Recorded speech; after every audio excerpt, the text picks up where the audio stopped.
What is going on, everybody, and welcome to a brand new episode of the Elite Road to Glory. Today, I have a big decision for you guys to make in the comment section below. I'm going to go with whichever comment gets more comments, like whichever name gets more comments. We have 3 foot swaps. I can't get any more. I could get 2 more, but that means I can't get Quincy Promes. I would get him if I could, but I can't. Our choices are Cornet, Perez, or Pax. Those are the 3 choices. And I imagine it's going to come down to either Perez or Cornet. I don't think these packs are going to win. It would be 1 Electrum Players Pack and 1 Silver Players Pack. Truthfully, I don't think that's worth it in comparison to Perez and Cornet. Right now, this Cornet, 84 rated, 91 pace, 81 dribble, 81 shooting, 76 passing, 74 physical, with 5-star weak foot and only 3-star skills. He's left-footed with a high work rate. And overall, if you look at the stats within the stats, he's pretty solid. He's got 85 stamina, which I think is the most important physical stat. Second most important being strength, where he has 72, which isn't that good. But for dribbling, he has 88 agility and 85 balance. I think that's really good. And then on pace, he's obviously got 91 pace overall. His shooting is solid. He is left-footed, obviously. His passing's not the greatest, but most of his passes should be short passes, which is his best trait out of passing. As long as we don't do any long passes with him, it should be fine. And at right center attacking mid, where I would play him, or striker, he probably won't be making too many short passes anyway. So that's option Cornet. Next option is option Perez, who has 4-star, so not a 5-star weak foot, but also has +1 skill move. He's also high work rate, and he's left-footed. Now, a perk of him is he is in the Prem. So you might be able to play him at center attacking mid. You could also link him with Spanish players. Not terrible. You look at his attributes, his stamina is really bad at 73. His agility and balance is really low. But he does get better links than Cornet. So I think that's really what the case is for Perez is the links. And then option 3 is option Pax. So option Cornet, option Perez, or option Pax. Go ahead and vote down below what you guys think. And let's start this off with none other than my best snipe of the year, guys. Now, unfortunately, I tried going back and recording it on Xbox because I didn't do it live on stream. I tried to go back and record it on Xbox. The 5 minutes had already passed, and unfortunately, I couldn't get like any screenplay or reaction or anything like that of this snipe. But when I tell you I was absolutely freaking out, I was in shock. That is an understatement. You can check out my Twitter. I had it over there, and it should be on my transfer list right now. And I'm going to show you exactly what it is. It's my best snipe of FIFA 19 by a long shot. And it was only because a couple of the market gurus in a chat on Twitter were talking about him. And they were on PS4, and they were like, yeah, you can check him out on Xbox. I looked at him for a couple minutes just to get a feel for what his price is. And this popped up for 180,000 coins. Busquets at Cam, they're 89 rated for 180,000 coins. And if we take a look, compare his price to what it is right now, 420,000 coins is approximately what it goes for.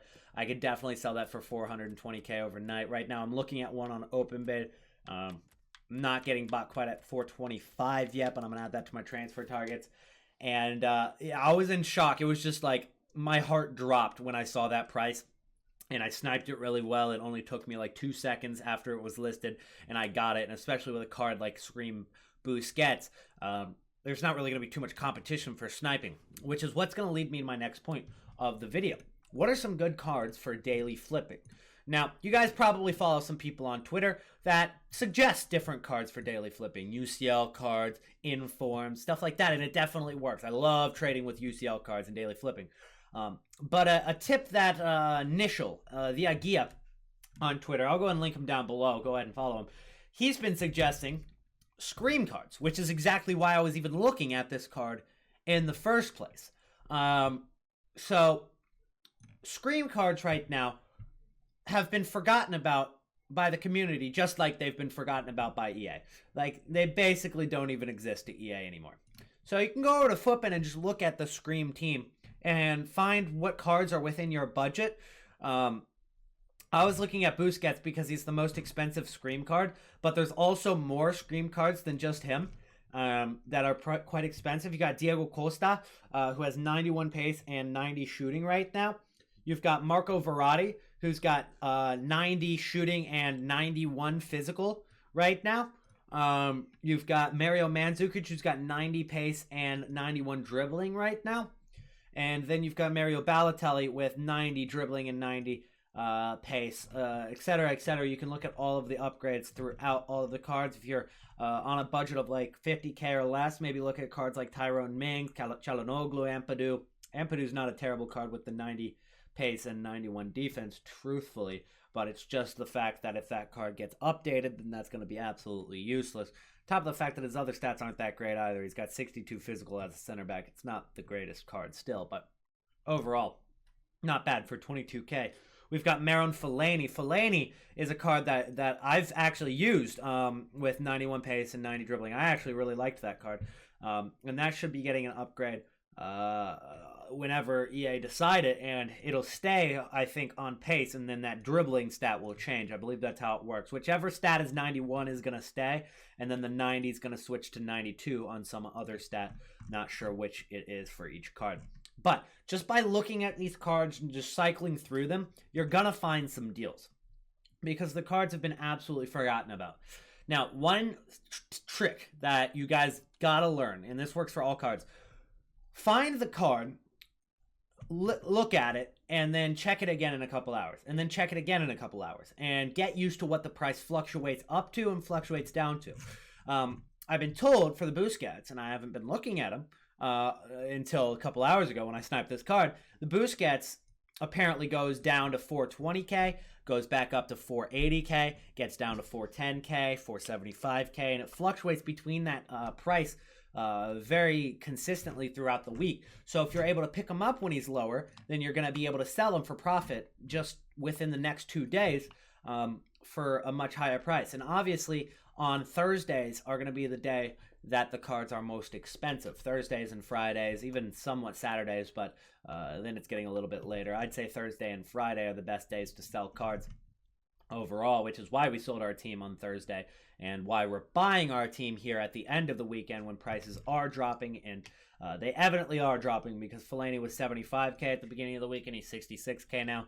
If we take a look at Sergio Busquets, who I'm just going to go and take a look at him right now. We can take a look at the hourly graph. Today is Sunday. It's got it at Monday now, but yesterday looks like he was as low as 384,000 coins at one point. So he's already up a little bit. On Saturday, you can see how much higher he actually was at definitely certain points of the day, 430, 420, 420. And then let's look at the daily graph. We're going to take a look at what he was on Thursday. So Thursday, an average of 398,000 coins, but you got to understand that is also factoring in the morning, in which the cards are still not expensive. On Friday, up to 410. That's a good 14K boost. And remember, when you're looking at the daily, it's an average price for the day, average lowest price for the day. So at points on that day, he could have been up to like 430K, but he could also have been as low as, 390,000 coins. On Saturday, 413 before he started dropping again on Sunday. And we just looked at Sunday. It says 405,000 coins. We just looked at Sunday. And you can see 405,000 coins isn't really what it was all day. You can see at points it was down to 384. It was down to 397.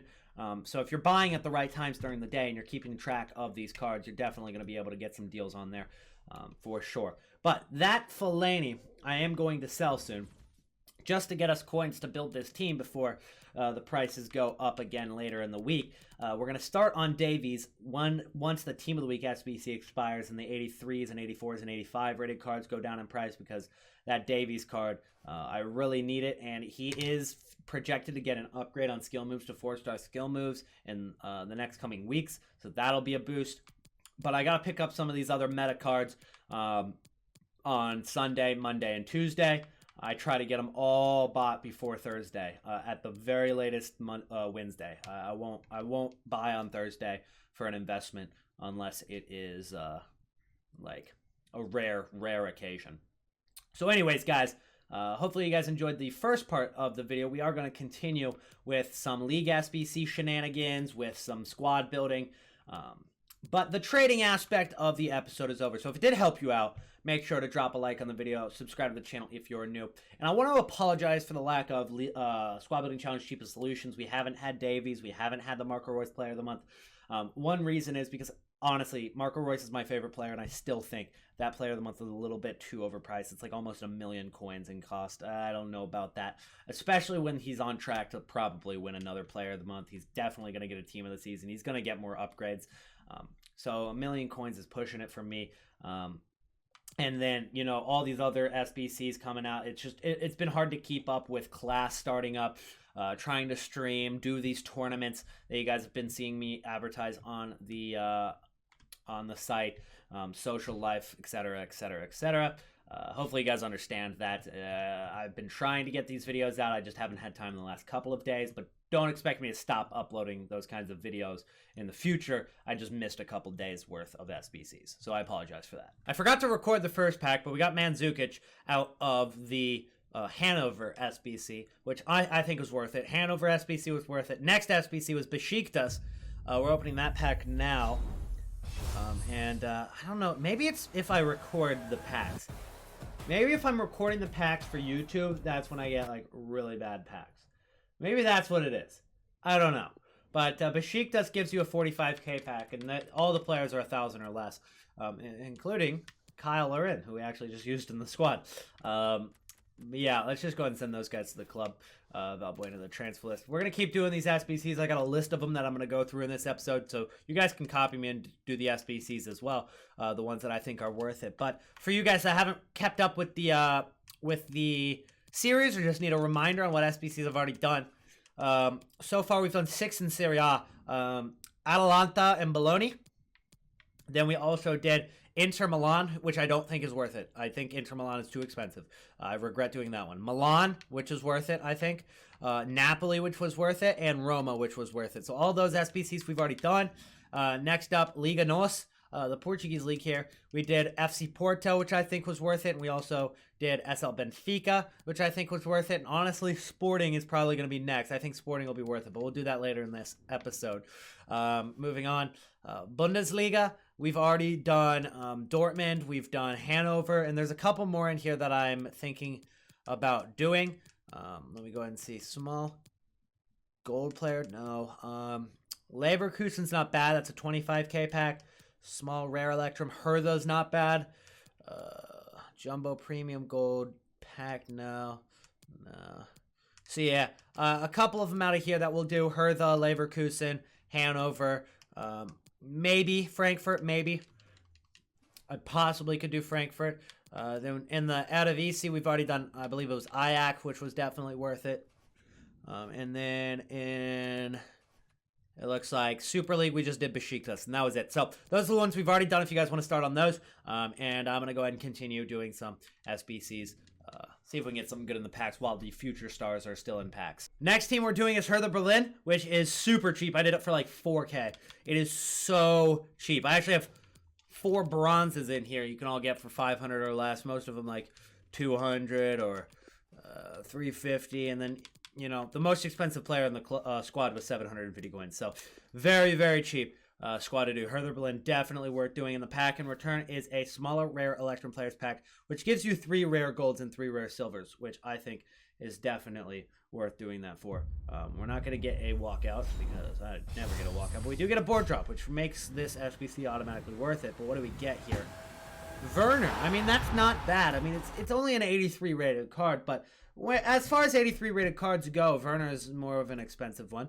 And then unfortunately, the silvers didn't pay out, but how much does Werner actually sell for? It's going for like 3,000 coins, and the rest of these guys obviously add up to more than 2k, so we've made profit on the SBC just by packing an 83 rated. I suggest definitely doing Hertha Berlin. This squad costs less than 5,000 coins, about 4.5k is what I got it for.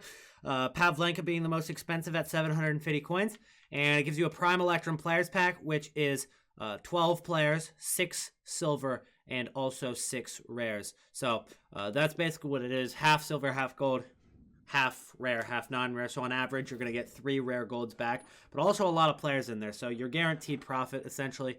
Let's see what we can get in the pack. It's not a board drop. It's going to be Butland, the FIFA 17 legend, the FIFA 17 icon. So I got absolutely nobody in that pack, unfortunately. But we did get 4 rare golds. And, I mean, I guess this guy doesn't look like a terrible silver to get. I'm sure that'll go up in price sometime. I'm going to look at all the silvers and stuff. Let's move on to the next SBC. Leverkusen. This squad slightly more expensive than Hanover and Werder Bremen, but still definitely worth. You get a 25k pack in return. All the cards in the team are going to cost you 750 or lower, so pretty cheap there. You get 12 gold players, and 3 of them are rare, so at least you know the minimum of what you're getting. And we still have got ourselves no walkout and no board drop once again. And it's going to be a guy from Leverkusen. Lars or Sven? I think that looked more like Sven there. I think that looked like Sven Bender, I believe that is. Nope, it's Lars. You can't tell the difference. I don't even know why I'm trying to guess. Play the same position on the same team, same rating, same country. There's no difference. They're literally twins. Frankfurt, again, every player was super cheap. Most expensive player, 800 coins. Willems, the left back, and you probably could go even cheaper than that by let me actually grab this guy. Do that. Oh, won't work that way. Never mind. Okay. So yeah, we'll keep the other guy. I bought an extra goalkeeper there, and I ended up not getting enough chemistry. So Prime Electrum players pack in return for that, which means 12 players, 6 silver, 6 gold, 6 rare. You guys get the point. We're kind of doing some of the similar packs back to back. Again, no walkout. Can we get ourselves a board drop? God, it's ridiculous, man. Goalkeeper was a little expensive, 1,400 for the goalkeeper, because the only other option is Baumann. And right now, since 83s are expensive, Baumann's not really an option for us, so we went with the silver. That was a little bit more expensive. But normally, Baumann will be cheaper than that. So if you guys are doing this when 83s aren't inflated like that, then you should be good to go. No walkout again. Can we get a board drop? Thank you. Give me something good. 85. Viviano. Oh, God. Are you kidding me? We actually also got Gabriel Jesus in that pack. So, I mean, I can't actually be too disappointed with that pack anymore because Gabriel Jesus is pretty solid. SC Braga, which is in Liga NOS, the Portuguese league. This team was very, very cheap as well. Most expensive player was probably 7. Did we even spend 700 coins on anybody? Yeah, and we already had 3 of the players on first owner. No, we spent 500 coins as a maximum on a player. So very, very, very cheap. And if that silver gets expensive, there's replacements for it that are cheap too. So you don't have to go with that silver. Prime Electrum players pack in return. That's 12 players, 6 gold, 6 silver, 6 rare. You get the point by now. All right, come on. Come on, EA. Come on. No walkout still. No board drop. Next up, we've got Sporting CP, which gives a rare Electrum players pack, so even better than the packs we've been opening. Most expensive players in this team were about 900 coins, including the right midfielder and the right back. Or the right midfielder was only 650 apparently. I thought I bought him for more than that. 900 for Matthew. The right back was also discard price. I feel like this is all just glitched. It's not giving me accurate prices. Because I'm pretty sure I spent more on that Rafinha than 650. I'm pretty sure I spent like 900 on him. Nonetheless, you get the point. It's still very cheap to do for a rare Electrum players pack. That's a guaranteed 6 rare players, half a 50k pack, and the other 6 players are non-rare, which is good to fill the club with. Come on, let's get a walkout. EA, come on. God. Is it even going to be a board drop? No, it's not even going to be a board drop. Doesn't even surprise me at this point. Buenos Aires, also known as Boca Juniors, completed this one. A little bit more expensive because of the goalkeeper costing 1,700. Rest of the squad is quite cheap. Obviously, the bronze very cheap. But very, very cheap overall for a Prime Gold Players Pack, or a Prime Electrum Players Pack, excuse me. Once again, probably not going to get a board drop, but they are worth doing. So if this has been helping you out, make sure to drop a like on the video. Hey, we actually do get a board drop. E85 rated. Alaba! Let's freaking go! Okay. We had a lot of bad packs today, but that's a solid one. Now I know Alaba is not ridiculously expensive. He's not ridiculously expensive, especially in comparison to what he was in previous years, in comparison to what he was in earlier this FIFA. But he's still going for like, what, 20,000, 25K, which is a big profit for us. So I'm going to get happy about that for sure, especially because they gave us mostly silver rares. So we only had 2 rare golds, and one of them was Alaba. There we go. Finally something good. I forgot to show you guys this squad, but it was Galatasaray, and it was quite cheap as well. All players 750 or less. You get a 25K pack in return, and this is the final pack of the episode. So if you have enjoyed, make sure to drop a like and subscribe to the channel if you are new. We're not going to get to the squad building because this episode is already getting kind of long. No walkout. Give me a board drop. Come on. Gosh. All right. We can't be too disappointed. We got Alaba. Overall, we made a couple dozen K profit from all those SBCs in total. But the biggest part about that is actually just getting all these guys that we've added to our club now. You might have remembered when we were doing the Van Dijk SBC, we cleared our club out entirely pretty much to afford that Van Dijk with our squad at the same time. Without selling anybody on our squad to get that Van Dijk, we grinded for it, and I sold a lot of the players in my club already. So we had to kind of rebuild our club, and this was a great way to do it. So this episode has been very successful for the Road to Glory. Maybe we didn't make... Well, I guess we did make tons of coins because we still have that Sergio Busquets. Unfortunately, didn't sell within the first hour. But I'll list him overnight, see if he sells then. I'm just going to go and send all those guys to the club. I don't think anybody's going to go for more than like 1,200 at the most out of those. But we did a lot of those League SBCs, and hopefully those League SBCs will help you guys pack something. If you do pack something, let me know in the chat down below. Once again, go ahead and vote below. Do you guys want us to do the right wing foot swap or the striker? We've got Lucas Perez or Cornet. Or do you guys want me to do the packs? That was the vote at the beginning of this episode. But that's going to be it for this episode once again. Thank you guys so much for watching, and I'll see you guys in the next one. Peace out.